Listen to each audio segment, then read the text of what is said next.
আসসালামু আলাইকুম। আপনারা দেখতে পাচ্ছেন যে কত বড় একটি ইঁদুর ধরা পড়েছে এই খাঁচাতে। দেখেন তার শব্দটা কিরকম, দেখুন আপনারা।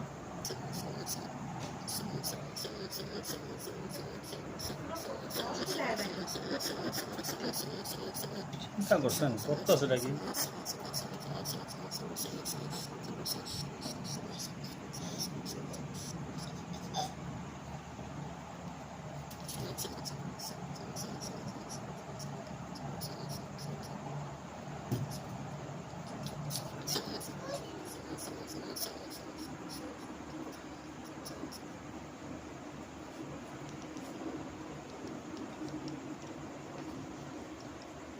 হাত ছড়াও।